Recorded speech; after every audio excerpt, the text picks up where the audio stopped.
The new director, John, recently joined our product development department. At first, I thought he was a hard-working young man, but it turned out he couldn't grasp the situation on the ground, pushing us into excessive labor. At this rate, my colleagues will collapse. Taking a bold step, I protested, and John twisted his face and retorted, So you were the one leaking the product's confidential information. A traitor with only a high school diploma is fired. After being rushed out of the company by John, I stood outside the building for a while, but then I gathered myself and called Harry, the CEO of our company.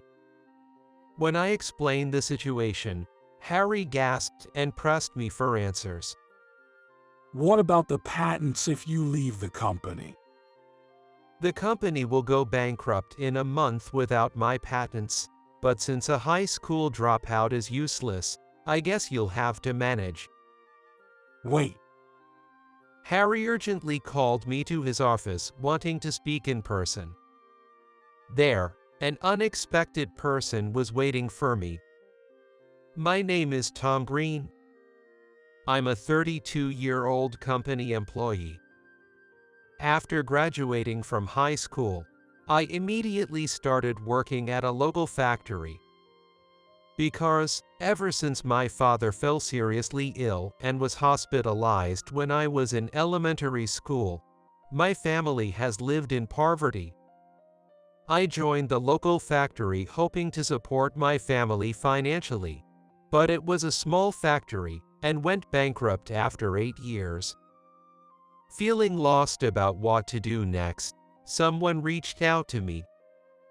It was Mary Brown, who worked for a client of the factory. Mary, 3 years my senior and holding a respectable position, helped me get a job at a company that I wouldn't have passed the document screening for with my educational background, as it was a major corporation.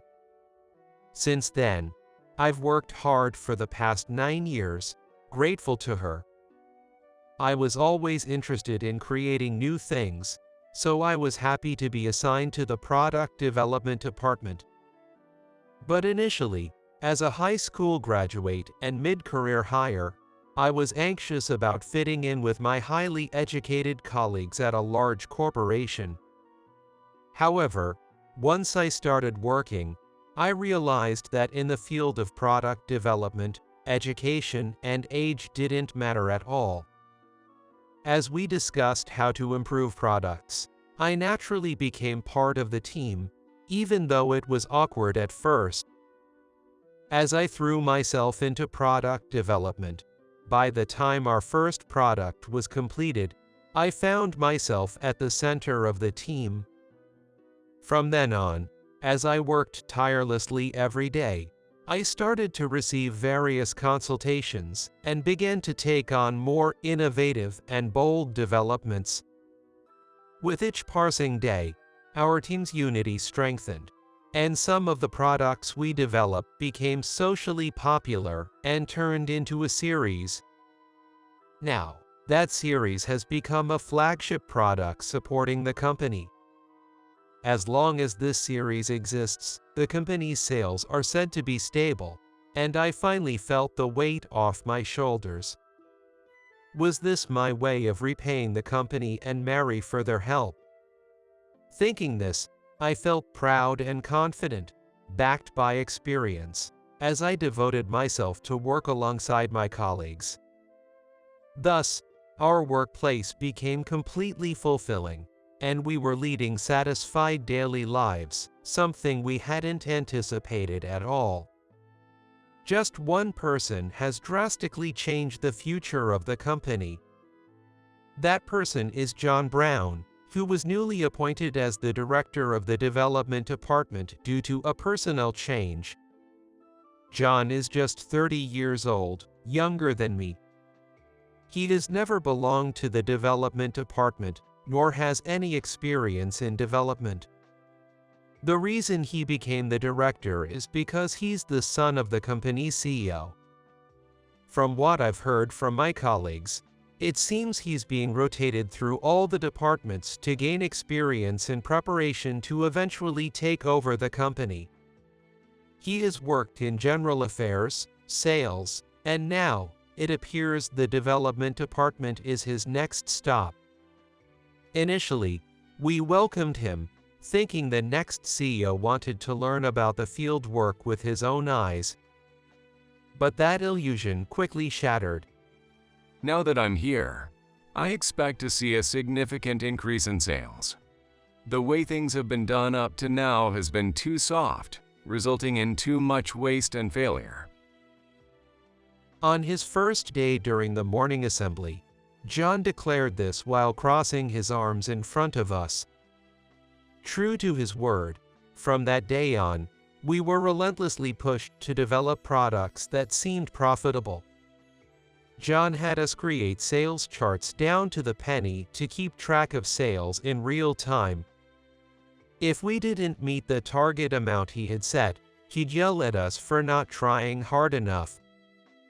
The abrupt change in direction left us bewildered. Up until now, the development department held meetings with all employees to exchange ideas before developing new products, working together without distinction between superiors and subordinates. But now, we're so driven by sales figures that we hardly have time for meetings, let alone casual greetings.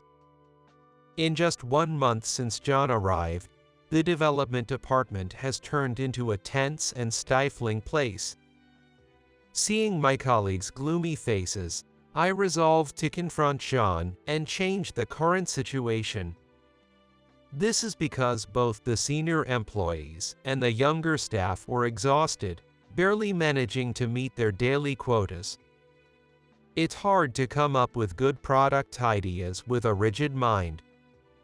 Above all, I didn't want the workplace I've cherished so much to be ruined any further. John, I need to talk to you. Could you please reconsider the work format? If this continues, the morale of the employees will drop, and we won't last. If you have time to worry about trivial matters, get to work. That was all John replied, dismissing my concerns and piling more work on me. In that case, I decided to focus on product development, aiming to build up enough achievements to avoid any complaints. But no matter how many proposals I submitted, John wouldn't even give them a proper look, rejecting them without reason or demanding nonsensical revisions. It seemed like he was just shooting down my ideas on a whim. He would order revisions one day, only to discard them the next, making this chaotic approach a daily routine. Even if by some miracle he approved a presentation, he'd demand an impossible schedule for completion. After enduring over time beyond our limits to finally launch a product, all the achievements and recognition would be claimed by John. All the hard work, faced with constant complaints, yet reaping no rewards when the results were snatched away. As we repeated this demoralizing cycle, the employees' motivation steadily declined. This situation worsened, and as we struggled, our competing companies began to outperform us. Products that we should have launched were being developed one after another by our competitors.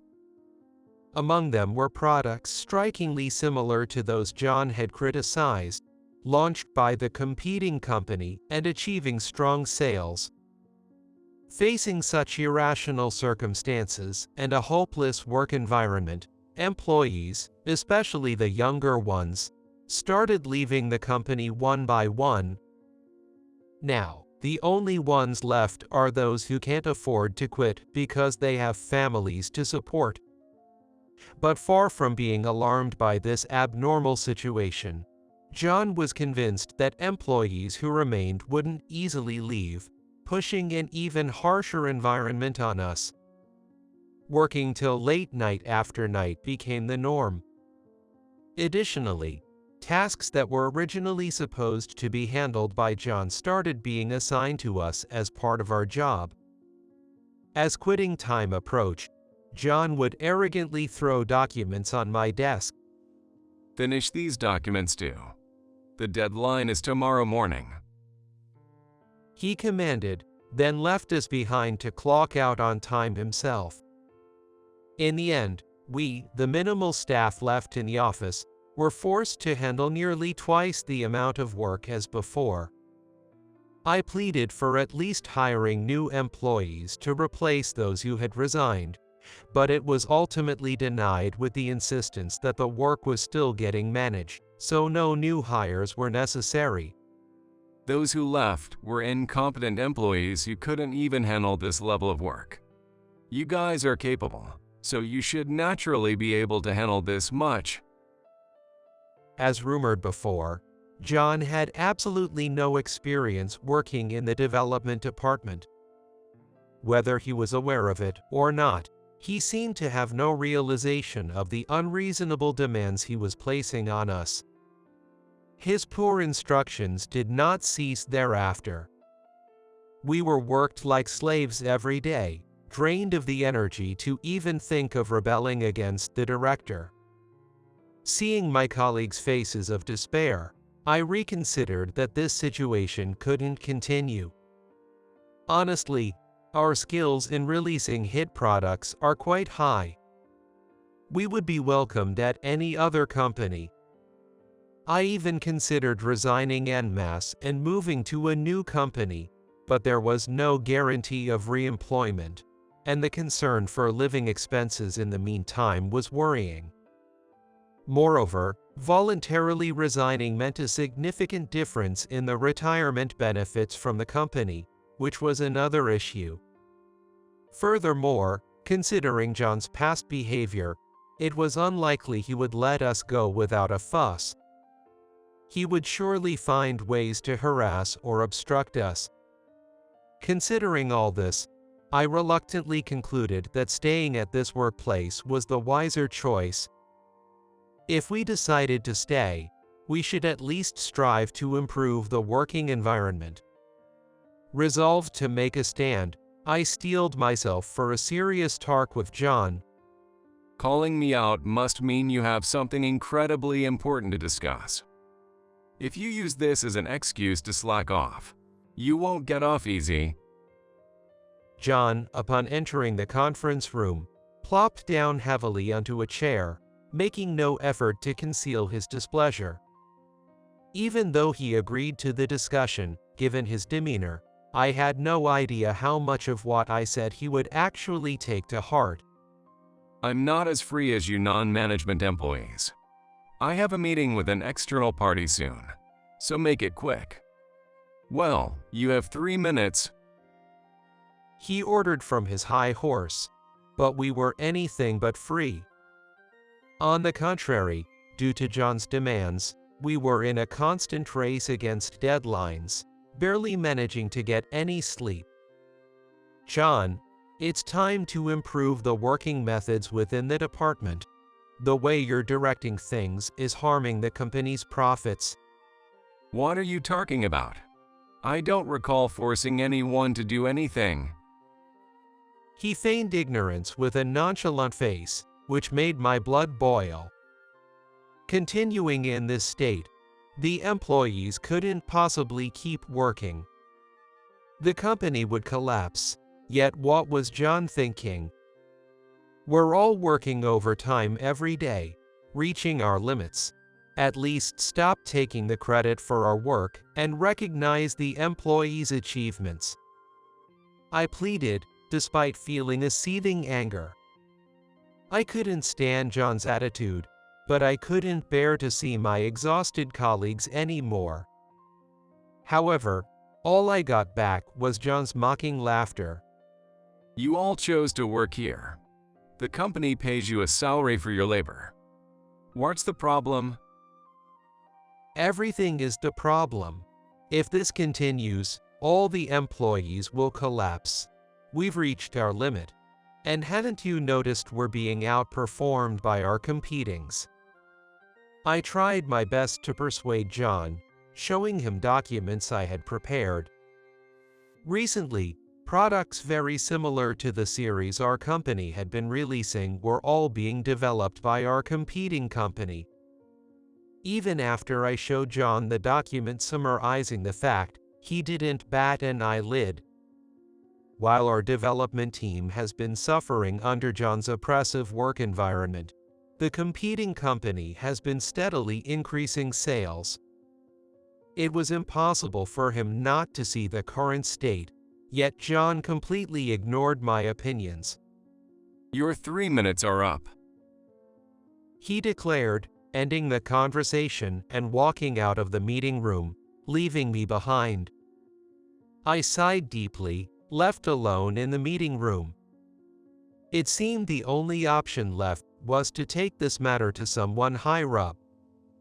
With that thought, I went home, but the situation drastically changed the next day.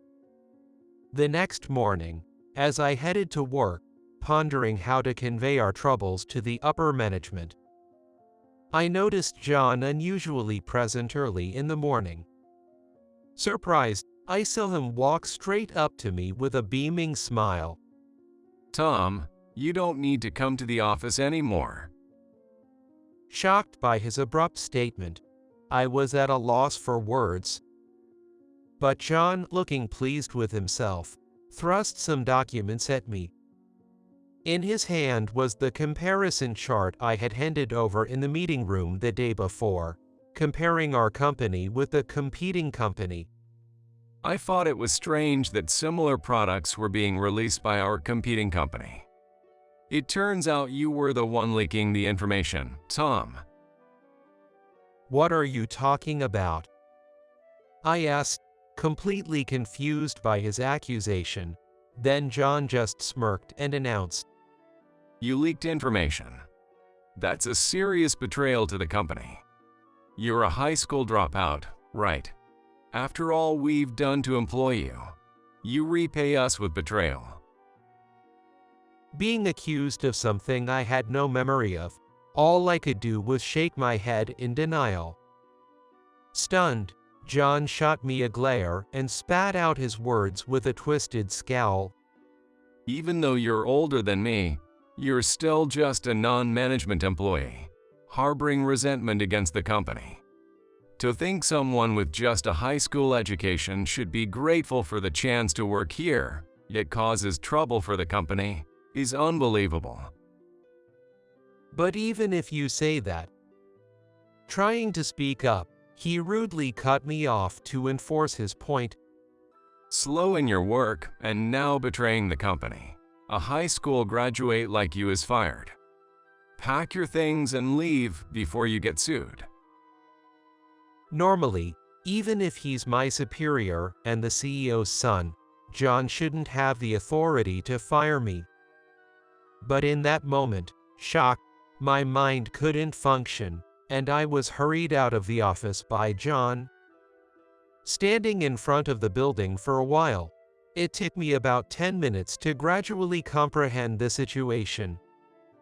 As much as I wanted to stay, as long as John is in the development department, I would likely face the same harassment over and over. Thinking resignation was my only option, yet not satisfied with being forced out this way. After a moment of thought, I pulled out my phone and reached out to a certain individual. Let's see. You're Tom Green, right? What's the deal with you reaching out to me? The person who answered was Harry Brown, the CEO of the company. I briefly recounted the events that had just unfolded, concluding with, "For the reasons mentioned, I have decided to resign from the company." Through the phone, I could hear Harry gasp. What foolishness are you talking about? What about the patents if you leave the company? Without my patents, the company will go bankrupt in a month. But since a high school dropout is useless, I guess you'll have to manage. Wait. Harry was muttering stuff like that can't be true or there's no way, Then he began to accuse me with a strong tone. No matter how much you claim the product you developed is yours, the patent rights should belong to the company. No, I have a contract stating that all products I develop have patent rights belonging to me. Employees who invent products in the workplace have the right to receive patents. Unless the right to receive patents is transferred from the inventor to the company in advance and specified in the work rules, the rights belong to the employee. Therefore, when an inventor leaves the company, like in this case, it is necessary to transfer the rights, but I certainly didn't feel like going through the procedure. Upon hearing my response, Harry began bustling around on the phone and then started speaking loudly to someone. And then, insisting on speaking with me directly, he called me into the CEO's office. Just after being kicked out of the company, I stepped back into it as instructed and opened the door to the CEO's office. Inside, waiting for me was Mary, who had brought me into this company. She is actually Harry's real daughter, the sister of John, and currently the executive director of this company. In front of Harry and Mary, I explained everything that had happened from the beginning again. As the conversation progressed, Harry started sweating profusely and, conversely, Mary's face turned pale with a serious expression. And then, she said something unexpected. In the first place, wasn't John made the head of the product development department to learn the know-how from Tom here? According to John's report, there was no problem at all. In fact, I thought it was sufficient evidence since the sales of the product development department were increasing. Sharp criticism from Mary flies at Harry, who is nervously making excuses. You'll understand if you listen to Tom's report now. The development department is currently in a very difficult situation. As Harry completely slumped, Mary turned around and deeply apologized to me. I didn't know it had come to this. I'm truly sorry. As the executive director of this company and as John's sister, the CEO's daughter, I'm really sorry. It's not something for you to apologize for, Mary. I instinctively shook my head, but Mary stubbornly persisted. No, both my father and I are still responsible for the actions of the employees. It's unacceptable that John would arbitrarily fire Tom. He probably didn't know about the patent issue because he thought of me as just a high school graduate non-management employee. But I believe his actions were reckless. It's likely that John got angry because I didn't obey him and decided to expel me as a warning. However, if I were to leave the company, the popular series I hold patents for would no longer be marketable.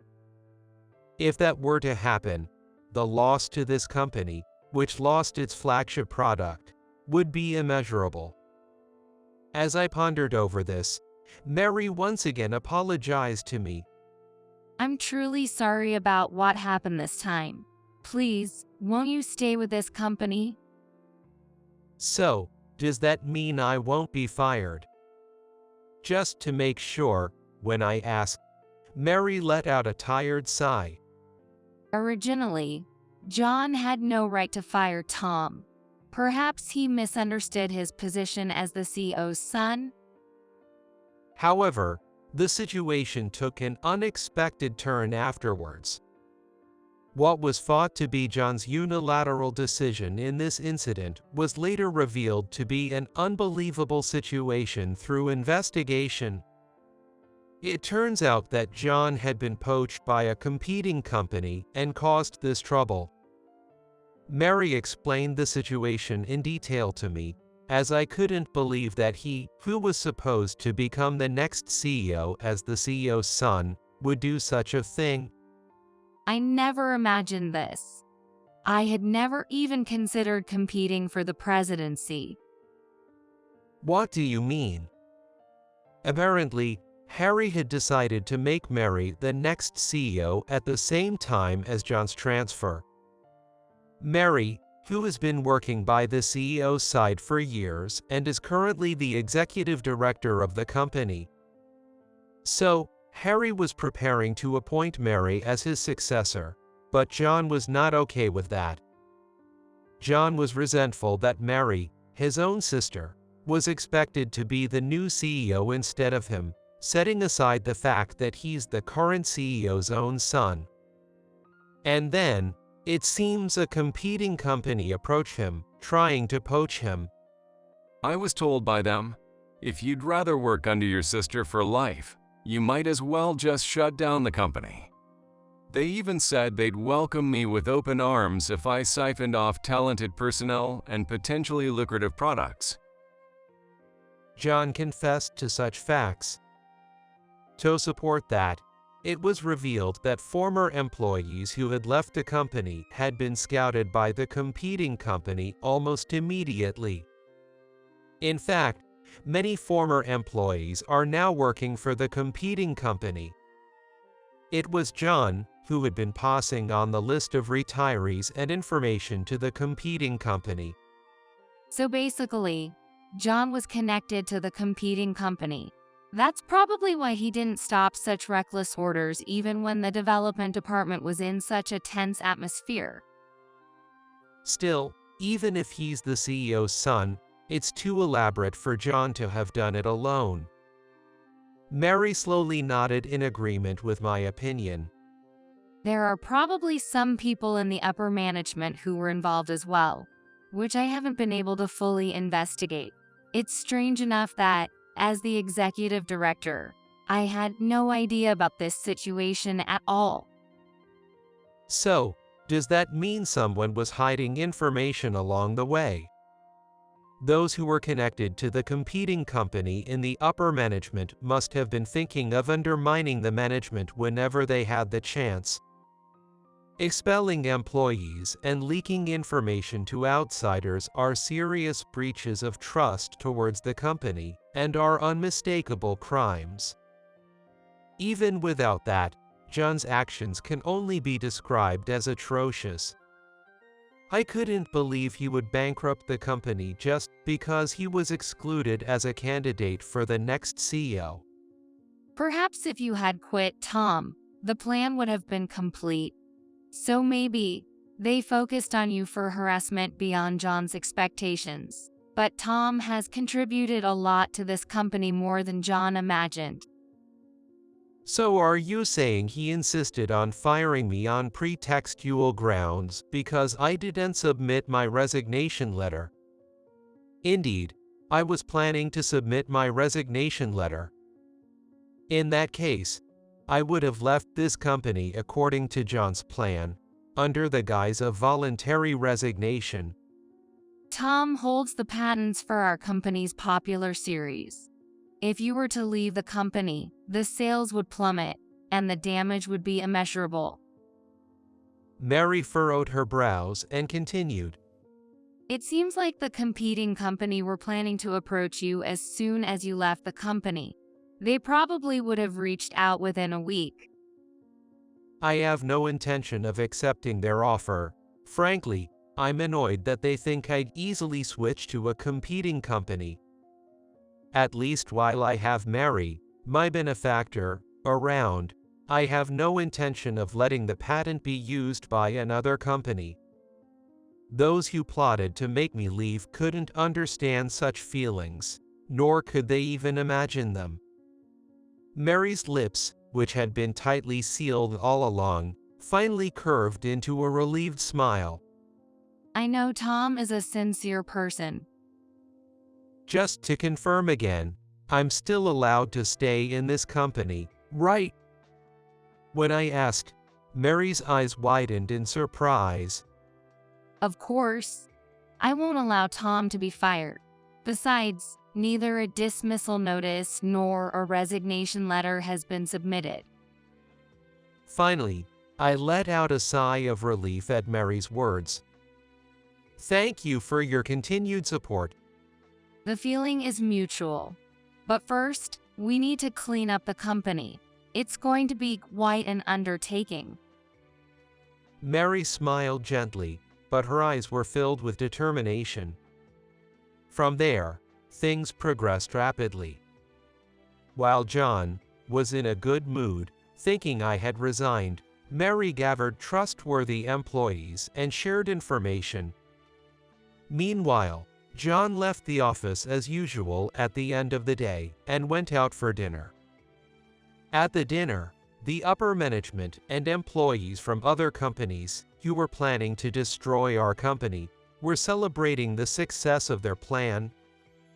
Mary and her team, who were secretly tailing them, were able to identify the members who betrayed the company on the spot. Afterward, Mary and her team thoroughly investigated the cases that the traitors had been involved with in the past. They eventually uncovered evidence of unjust removal and tampering with company documents, revealing that unfairly transferred personnel and technology had leaked to a considerable extent. With all the preparations in place, the showdown was set for the start of the following week. Some of the employees and executives who came to work were taken aback by the unusual atmosphere pervading the office. An unprecedented personnel announcement was made by Harry. Posted in the lobby, a notice listed the names of those who had defected to the competing company, including John at the forefront. Among them were some big names, and everyone turned pale and trembled at the penalties being handed down one after another. Why am I being fired? I'm the CEO's son. John, who received the harshest penalty, spat out in disbelief and ranted. Given his deliberate leak of information, it was only natural for him to receive the harshest punishment. He was disciplined for violating the confidentiality agreement. Standing in front of him, furious, was his father, Harry. I know everything you've done. You've really done something terrible, you foolish son. It's your fault, Dad. How could you shuffle me around the company and then make Mary the next CEO? John was red-faced with anger, but Harry only looked sad and lowered his eyebrows. You can't just become CEO overnight without knowing anything about the company. I was giving you the chance to learn about the whole company by experiencing different departments. But even after hearing the reason, John continued to complain, prompting a sharp rebuke from Harry. Thinking you could become CEO just because you're my son is naive. That's why you could do something like sell out the company without valuing the employees. why did you? It must have finally dawned on him that their entire scheme had been exposed. John looked around desperately, searching for an escape, but he was surrounded by employees giving him cold stares. Realizing there was no way out, John's face turned pale, and he started shaking uncontrollably. What you did is unforgivable. You're fired, with disciplinary dismissal. And of course, no retirement benefits whatsoever. John collapsed to the floor and began to cry shamelessly, while other employees involved in the wrongdoing stood frozen in shock or sweated profusely in panic. A grim atmosphere enveloped the place, but there was no sympathy to be had. They had to atone for what they had done. In this way, the development department, which had been thrown into chaos since John took over, somehow managed to return to its original state. And so, I reluctantly accepted the promotion offer that I had turned down many times before. I still loved working with machines on the floor as a rank-and-file employee. but I had learned the hard way that I couldn't be a stopgap as a non-management employee if something like this happened again. Considering the future, I quickly became a department head. The one who was most delighted by this outcome was Mary, my benefactor. It was impossible for Tom, who has developed numerous popular series and obtained patents, to remain a non-management employee. I'm counting on you to support our company and me from now on. Mary, who smiled warmly, had just been appointed the new CEO, succeeding the former CEO Harry, and was now capably running the company. The development department, greatly reduced in numbers due to John's actions, saw a surge in applications when it started recruiting anew. Surprisingly, many of the former employees came back. Upon asking, it seems they had held off on finding new jobs after quitting. Though they had offers to join the competing company, the timing was too coincidental, raising suspicions.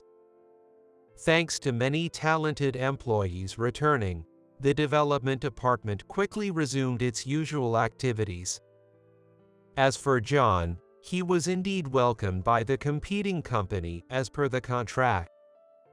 However, with the plan failing and our company still standing, the promised executive position was revoked. In addition, they probably wanted to steer clear of further trouble with our company. He was given mundane tasks as a dead-end employee, and he couldn't bear it, so he submitted his resignation right away. He left with a declaration of achieving greater things, but ended up hopping from one part-time job to another. Still, it's a fact that our company's information leaked to a competing company. We've suffered considerable damage, with several products using our technology released. But the new CEO Mary calmly proceeded with legal action against the former employees for leaking corporate secrets. And she was not only cracking down on wrongdoing, but also actively spearheading internal reforms. She reviewed compliance thoroughly, revamped employee training systems, and established a merit-based promotion system regardless of education or age. This reform especially motivated the new employees, who were full of energy. Their fresh ideas, combined with my long-standing technical skills, led to the development of innovative new products. Constantly adjusting our product plans to fit the times, we've been able to launch even more successful products than before. Thanks to this, the information leaked to our competitors became obsolete. Under the leadership of the new CEO Mary, our company continues to grow every day. Tom, I'm truly grateful you're here. Would you stay with me forever? I'd be happy to stay with you, Mary. Expressing my genuine feelings, she smiled happily. Since then, we've grown closer, both professionally and personally. Meeting Mary was the greatest happiness of my life. Without her, I wouldn't be who I am today. We plan to continue supporting and encouraging each other, living a fulfilling life together,